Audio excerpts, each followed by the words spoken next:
Welcome to the deep dive. We want to tell you a story today. It begins somewhere you'll likely never go, in a place defined by its vast, crushing silence. We're talking about the remote Kazakhstan steppe, a place of frozen soil, unending wind, and an emptiness so profound you can almost feel it vibrate in the air. And into this silence comes a contractor crew. Their job, on paper, is simple, mundane even. They clean up satellite debris. Right, it's basically high-tech sanitation. When a satellite falls, it's supposed to burn up or splash down in the ocean. When it hits land, these are the guys who get the call. They find the pieces, log telemetry, recover black boxes. It's procedural, and they're almost always dealing with just inert, scorched metal. Exactly. I mean, the G-forces involved should shred almost anything. What survives is just junk. It's a sweep. A recovery mission, not a rescue. But the moment this crew arrived at the coordinates, things felt off. The GPS was jittery. The location kept shifting by a few meters.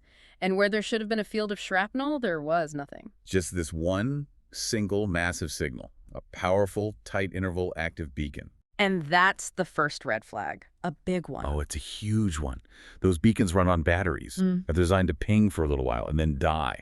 This signal was strong, rhythmic, almost like a heartbeat. It suggested a continuous power source. Which is impossible after a catastrophic crash. Totally impossible. So they run the GPR, the ground-penetrating radar, and the signal isn't coming from the surface. It's coming from 10 meters down, buried deep in the permafrost. 10 meters. Get this. To survive re-entry, impact the ground hard enough to bury itself that deep, and remain intact enough to transmit a signal like that. It suggests it didn't crash. It landed. Or it's made of something that, frankly, we don't understand. So they start to dig. It's slow, freezing work, chipping away at the frozen earth. And then, after hours of this, the beacon signal suddenly cuts out. Replaced by a burst of static. Yeah. And then a voice. A human voice, strained, stuttering, and terrified. The words that came through were just crystal clear. Please, I'm trapped. I don't know where I am. Help me. And the shock on that site must have been paralyzing. Because logically, this can't happen. It's impossible. Satellites are unmanned. They're fragile shells of electronics. There's no cockpit, no life support, no room for a person. So their first instinct was it? Did they think it was a trick? Not right away, no. Yeah. These are professionals. They tried to get information. Who are you? What's your origin? But the voice, it never answered. It just kept repeating the same plea. Yeah, it just looped back. Please help me. Please dig. It's getting harder to breathe. And this is where the real manipulation starts. Because the voice didn't just sound scared, it sounded authentically human. One of the crew members noted a specific detail. He heard it choke back a sob. A choked sob. That's not a recording. That's a universal trigger for empathy. It's a sound that makes you want to help, no questions asked. It's a masterstroke. It completely bypasses the logical problem, the unmanned satellite, and goes straight for the emotional core. And when the team lead, Carson, reports this voice to his handler. He gets shot down immediately. Total denial. The handler, probably some guy in a warm office thousands of miles away, just dismisses it. Radios bleed. You're getting crossover. And my favorite, leave the ghost stories out of it. He orders them to ignore what they're hearing with their own ears and just stick to the protocol. And that denial, that's what isolates the crew. It creates this perfect firewall against the truth.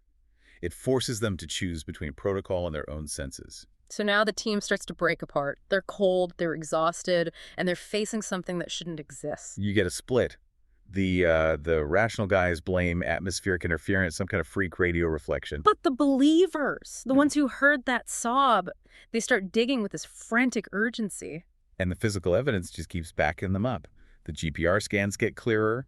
The object underground isn't a random piece of wreckage. It has defined edges, corners. Symmetry. Exactly. Symmetry. It looks less like a chunk of fuselage and more like, well, one of the techs joked it looked more like a room. Which implies purpose, a vessel. A container designed to hold something. Something that was meant to be inside it. And this is when the psychological pressure really starts to crank up. It breaks one of them. Lucas. Look, Luke is one of the older guys, a bit more devout than the rest. And he just retreats into himself. He stops sleeping. They hear him mumbling prayers under his breath. His whole perception of the event shifts. He starts saying it wasn't a crash, it was an arrival. And he becomes convinced that whatever is down there isn't stuck. It's waiting. He moves past pity and straight into this profound religious dread. But the entity wasn't just working on the group. For one of the crew, it got personal. This is what's truly chilling. The radio started whispering to him. Just to him. So quiet, it was almost lost in the white noise. It offered comfort. It said things like, you don't have to pretend, not out here, not with me. And then it used details. Deeply private details about his life, his struggle with insomnia, the crippling panic attacks he told no one about. A sense of just crushing loneliness. This is the critical moment. The voice wasn't just looping a generic plea anymore. It had been listening, learning. It had somehow analyzed his deepest vulnerabilities, his guilt, his grief, and it tailored a message just for him. A perfect lie. It didn't threaten. It offered to take his pain away. All he had to do was help open the door. It weaponized empathy. It's not a distress call anymore. It's a sophisticated social engineering attack. It knew exactly what he needed to hear. Which raises the questions, right? How long was it listening? To learn that much that fast, it suggests an intelligence that's either a terrifyingly quick study, Or one that has had a very, very long time to practice how to lie. and that's the insight that sends Lucas over the edge. He understands it.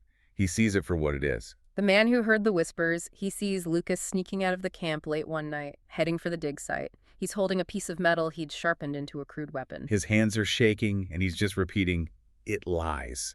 That's all it does. He was going to destroy it. He was going to stop them from ever opening that thing up. The next morning, Lucas is gone. And the dig site. It's different.